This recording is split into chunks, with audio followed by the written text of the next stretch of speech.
Pues gracias a Dios, porque Dios dota siempre de buenos talentos en la iglesia y bueno, Hazel y Ari, que son hermanos, son muy talentosos en la música y hoy han podido participar, gracias a Dios. Bien, pues hoy es el último tema acerca de el catecismo menor de Westminster, un catecismo que se escribió a principios del siglo XVII. Estamos hablando después del año 1600. Es un documento muy importante para la vida de la Iglesia reformada, presbiteriana, y que sin duda este documento, junto con la Confesión de Fe, que lleva su mismo nombre, Westminster, y les voy a decir por qué se llama Westminster, pues porque fue escrita en la abadía de Westminster, que está allá en Inglaterra. Tal vez, aunque no han ido a Inglaterra, pero han conocido tal vez el edificio. Si vieron las películas de Sherlock Holmes, salen las tomas muy claritas de un edificio gigantesco junto a un río, y esa es la abadía de Westminster. Y ahí se reunieron más de 100 teólogos muy competentes, muy reconocidos en la época, a redactar todos estos documentos a lo largo de 20 años. Más de 20 años se llevaron redactando estos documentos para que nosotros, después de 3 siglos, casi 4 siglos, pudiéramos tener acceso y aprender más de la Biblia. Y hoy que vamos a cerrar, pues vamos a hablar de temas muy sencillos para todos nosotros, pero van a ver la importancia de abordarlos, porque sin duda habrá detalles que no hemos considerado y que sin duda hoy vamos a aprender. Estuvimos hablando la semana pasada de los medios de gracia, y el primer medio de gracia que reflexionamos se llamó... creo que nadie vino a hacer su vida.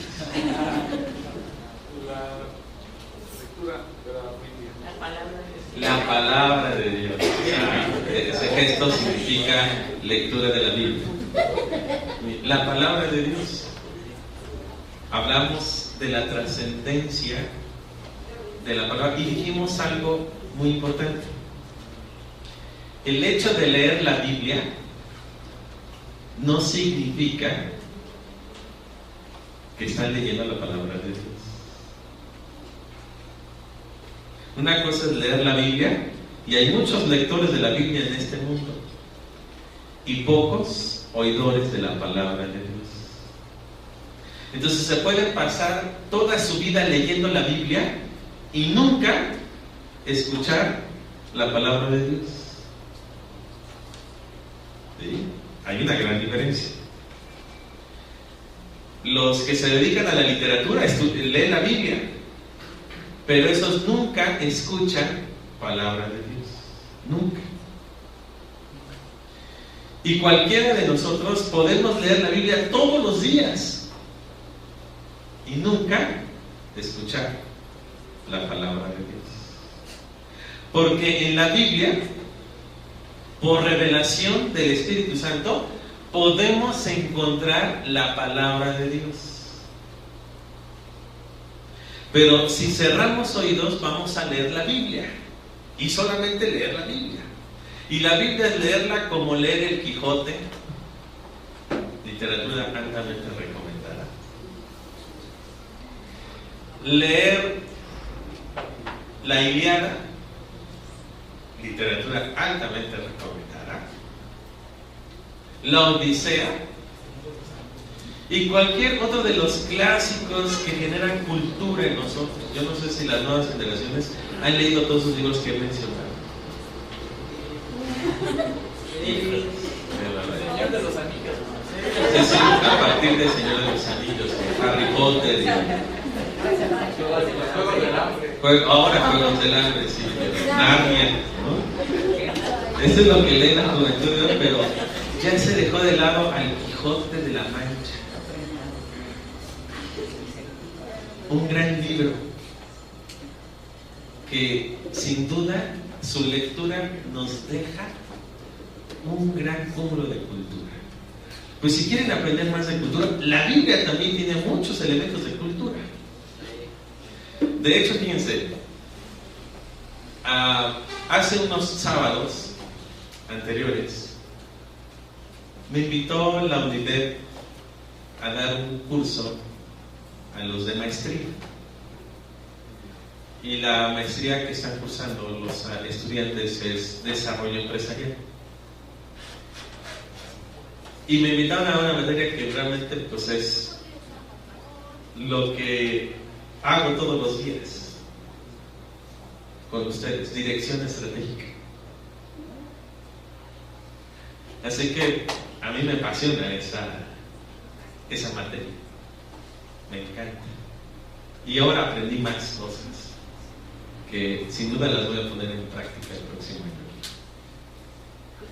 Pero el primer día teníamos que definir la palabra estrategia, relacionada obviamente al liderazgo, relacionada a la organización, al mundo de las empresas enfocado. Y entonces les dije, voy a abrir con algo que sin duda ninguno de sus profesores en toda su carrera lo hizo, y que me desmienta ahorita. Lo que voy a hacer, ninguno de sus maestros lo ha hecho. Y yo no sé si seré el primero y el último. Espero no ser el último. Solo conozco otro profesor que sí lo ha hecho, y en esta universidad, pero seguramente no con ustedes. Y entonces, la primera clase, ¿qué creen que leímos? No fue el tico. Leímos la historia de Moisés y su suegro Jetro. Cuando Moisés se desgastaba todo el día atendiendo a multitudes de personas para resolver sus problemas. Y Jetro, su suegro, nada más lo veía de lejos y se reía de él. Este pobre cree que va a poder atender a todos. Y le dijo Jetro a su yerno: ¿cómo se ve que no has vivido mucho? Ya tenía 80 años. ¿Cómo se ve que no has vivido mucho? Te voy a dar el siguiente consejo. Junta grupos de 10 y nombra un líder. Y ese líder va a representar a 10. Nombra a grupos de 100 y vas a nombrar un representante de 100. Y otros de 1000. De tal manera que uno le va a tener que reportar a otro. Y el que no lo pueda resolver va a tener que pasar a la siguiente instancia para resolver su problema. Y si no lo puede resolver ahí, tendrá que pasar a la siguiente instancia de los 1000 a que se lo resuelvan. Y si no lo puede resolver, llegan a ti y tú lo resuelves. Eso es lo que ahora trabajan las empresas modernas, esa dirección estratégica. Y está en la Biblia. No lo inventaron los nuevos diseñadores, ahora se les llama ingenieros de empresas, sino está en la Biblia.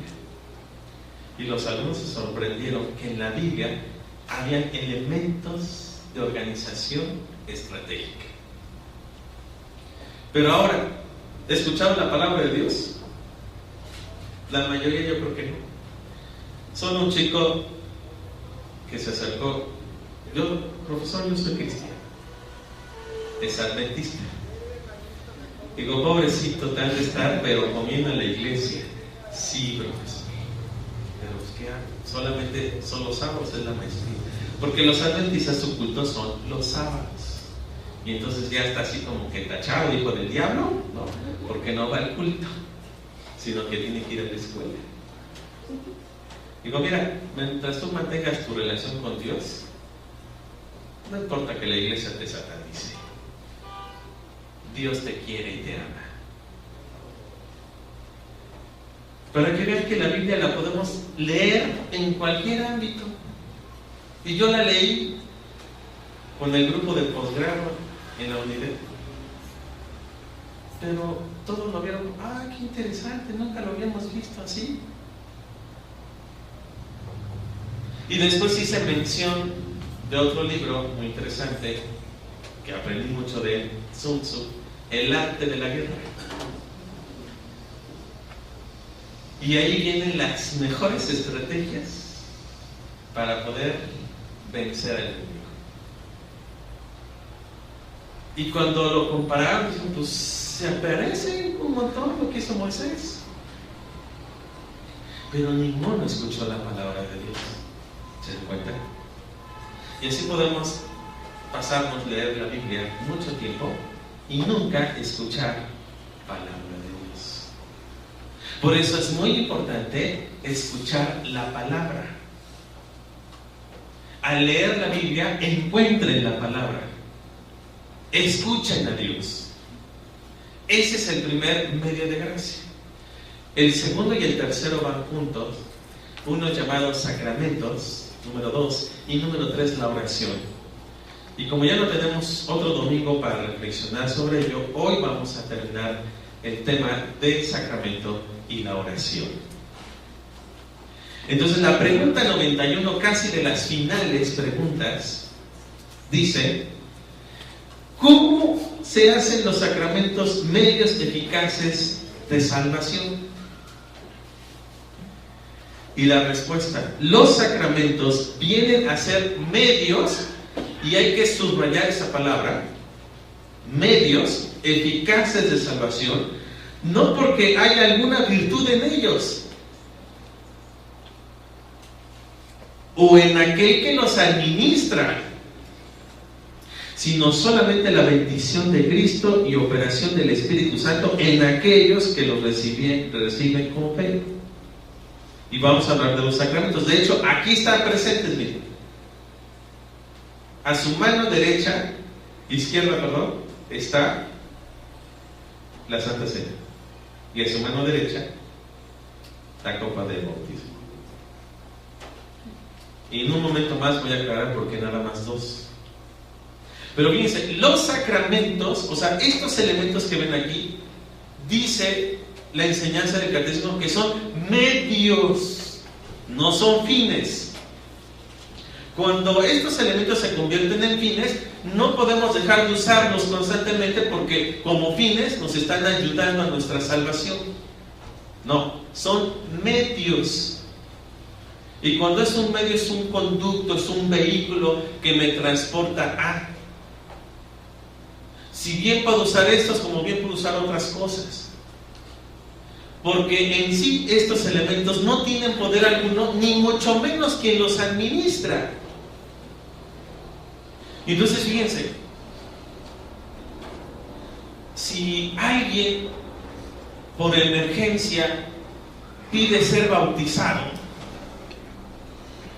dice otro, pues lo siento, es que me voy a morir y quiero antes de morirme ser bautizado.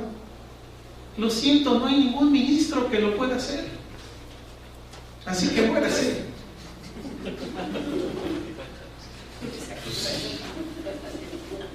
¿Y saben qué? Muchos legalistas así dirían. Como no hay un pastor o un sacerdote, ni modo. Los pastores y los sacerdotes en verdad sí hemos sido investidos eclesiásticamente para ejercer estos sacramentos, pero no hay ningún poder especial del ministro quien ejercita estos sacramentos. Porque en primer lugar, antes de todo, creemos los reformados una doctrina que se llama el sacerdocio universal de los creyentes. Esto es, que todos somos sacerdotes y nuestro sumo sacerdote se llama Jesucristo. Y como sacerdotes podemos ministrar en el nombre de Dios todos los recursos y los medios de gracia. O sea que cualquiera de ustedes puede administrar estos sacramentos. Cualquiera de ustedes puede impartir la Santa Cena y bautizar a las personas.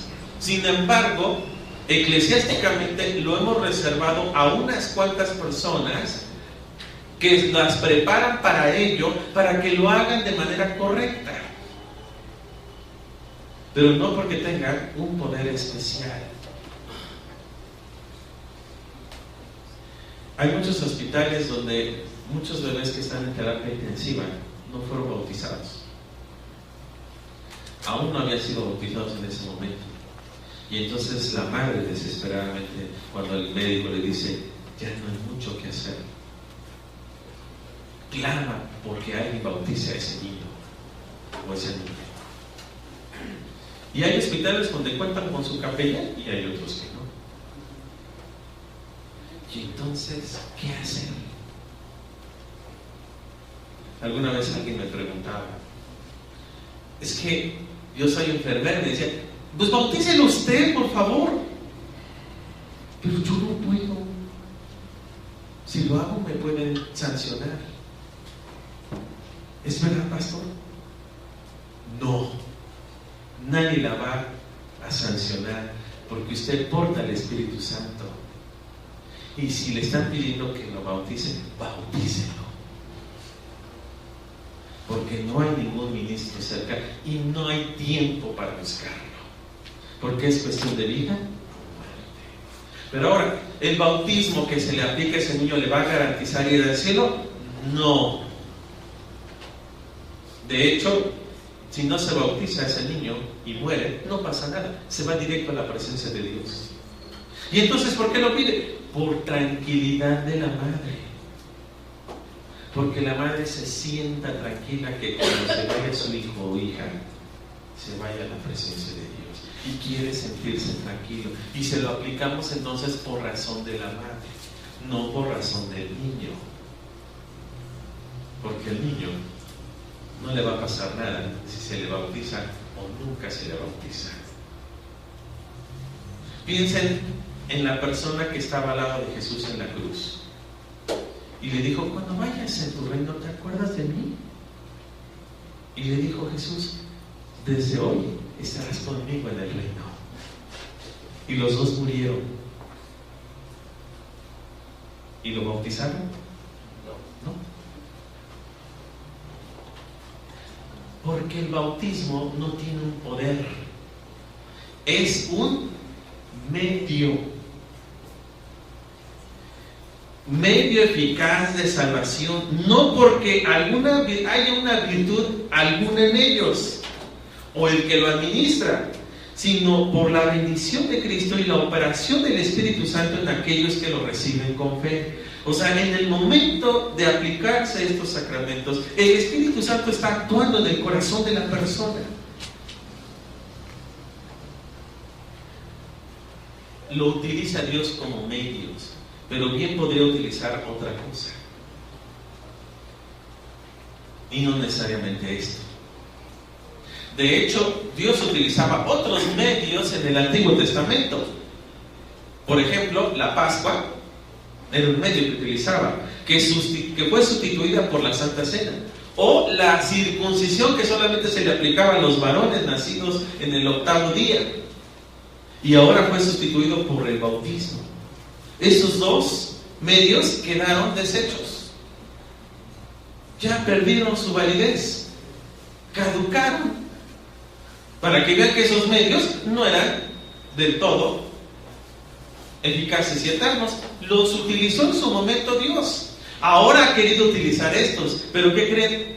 Cuando estemos todos en la presencia de Dios, esto ya no servirá de nada. Entrarán en desuso. Porque ¿qué creen? Nuestra comunión será directamente con Dios, ya no a través de esto. Una comunión directa con Jesucristo. Una conexión íntima con Dios, donde dice Apocalipsis que Dios será nuestro propio santuario. O sea, ya no tendremos que ir a un templo a buscar a Dios, sino que Dios mismo será nuestro santuario, nuestro templo eterno. Y ya no necesitaremos estos medios. Por eso dice, y en aquel entonces la iglesia se sentará con Cristo a cenar las bodas y celebrar las bodas del Cordero para siempre. Pero mientras tanto, por eso utilizamos estos medios. Dice 1 Pedro 3:21, el bautismo verdadero no es para limpiar nuestro cuerpo. Vean, no tiene un poder, sino para pedirle a Dios que nos limpie de pecado. Ahí está el concepto de medio. Para que no nos sintamos culpables de nada. Y Dios nos salva por medio del bautismo, porque Jesucristo resucitó. Por eso son eficaces. Pero son medios, no son fines. Entonces ya se dieron cuenta la diferencia entre un fin y un medio. Hay iglesias que los utilizan como fines. Nosotros los reformados y los presbiterianos los utilizamos como medios, nada más. Veamos lo siguiente. Un sacramento, así lo define nuestro documento, es una práctica sagrada instituida por Cristo. Esto es clave. Es más, anótenlo, apréndanlo de memoria. Es una práctica sagrada instituida por Jesucristo, lo cual, por medio de signos tan sensibles, representa a Cristo y a los beneficios de la nueva alianza, o llamado pacto, y los confirma y aplica a los creyentes. Entonces, es una práctica instituida por Cristo. En el siguiente punto voy a explicar por qué. Aquí lo importante, otra vez confirma, son medios. ¿Pero qué medios? Son signos sensibles. Por eso, Dios pudo utilizar cualquier otro signo y no solamente estos. En el Antiguo Testamento utilizó la Pascua y la circuncisión. Ahorita se está utilizando la Santa Cena, el pan y el vino y la copa. Pero simplemente son signos sensibles. Y estos representan a Cristo, porque como a Cristo no lo podemos ver, necesitamos algo tangible que nos ayude a comprender la obra salvadora de Cristo en nuestras vidas. Para eso los utiliza Dios. Pero vayamos al otro más importante punto. Los sacramentos del Nuevo Testamento son dos: el bautismo y la cena del Señor. Y entonces la pregunta de los 64,000: ¿y entonces por qué en la Iglesia Católica hay 7? ¿Verdad? Ya sabía que iban a preguntar eso. No solamente la Iglesia Católica, también la Iglesia Anglicana, que es mitad protestante y mitad católica. La Iglesia Anglicana también tiene 7 sacramentos, los mismos. Para que lo recuerden, uno es el bautismo, otro es la confirmación, la penitencia, la comunión, la extrema unción, el orden sacerdotal y el matrimonio. Esos son los 7 sacramentos que promueve la Iglesia de Roma y también la Iglesia Anglicana. ¿Y nosotros por qué nada más 2? ¿Qué barato nos salió? No es que nos haya salido barato, es que acuérdense del punto anterior. Estos sacramentos fueron ¿qué? Instituidos por Cristo. Esa es la regla, el criterio para definir un sacramento. Además, son medios o signos sensibles que representan la acción salvadora de Cristo por nuestras vidas. Entonces, el bautismo representa la limpieza de nuestros pecados por la sangre de Cristo que murió y resucitó. En la Santa Cena recordamos el hecho de que Jesús ofreció su cuerpo para ser sacrificado, derramó la cruz en la cruz, fue muerto, sepultado y resucitado el tercer día para salvación de nosotros. Por eso es que estos 2 sacramentos fueron instituidos por Jesús y además representan y explican su acción salvadora. En cambio, los otros 5 sacramentos, Jesús no los instituyó ni explica nuestra salvación. Por ejemplo, la confirmación sería algo parecido a la... No es cierto, la comunión es algo parecido a la Santa Cena. La confirmación se hace a los 3 años y es cuando se le presenta al niño, a la niña en la iglesia. ¿Lo instituyó Jesús? No. Es más, ni siquiera era una práctica judía. Los niños eran presentados al 8º día de su nacimiento. Y era para presentar las ofrendas en gratitud de ese nacimiento, y además ahí se les circuncidaba si era varón. Jesús, encuentran algún versículo donde digan, y a los niños hay que presentarlos a los 3 años en la iglesia. No hay una base bíblica, por lo tanto no lo instituyó Jesús. Y además la confirmación, el presentar a los niños a la iglesia a los 3 años, ¿explica la salvación de Jesús? Tampoco. Por lo tanto, para nosotros no es un sacramento. La penitencia. La penitencia es cuando uno, para que le puedan perdonar los pecados, uno tiene que hacer ciertos sacrificios. Ahora se ha reducido, pues reza unos 3 Padre Nuestros, unos 5 Ave Marías, preséntate en el altar y ya está solucionado el problema. La verdadera penitencia de la Edad Media es que uno tenía que ir por las calles y latigarse delante de todos para que mis pecados fueran perdonados. A ver, ¿quién quiere hacer eso? Ahí estaremos en la filita todos, ¿verdad? Con nuestro lazo, nuestra riata, con lo que colgamos ahí nuestra ropa. Penitencias como también dice Primera de Juan 5:14, confesamos en Dios, pues sabemos que Él nos oye, y si le pedimos algo que a Él le agrada. Nos oye, primero, si confesamos nuestros pecados. Segundo, si a Él le agrada, conforme a su voluntad.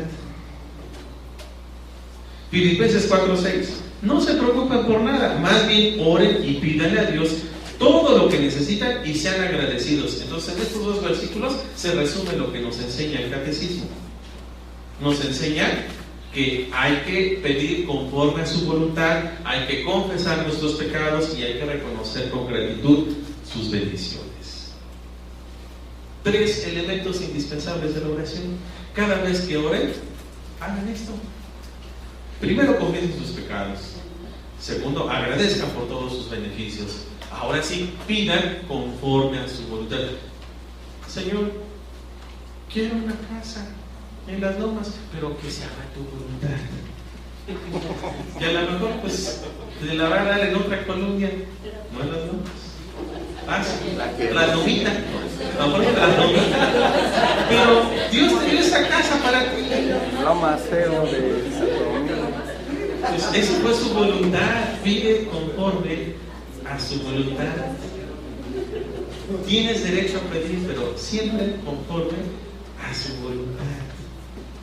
Que sea ese tu deseo en la oración. Para eso oramos.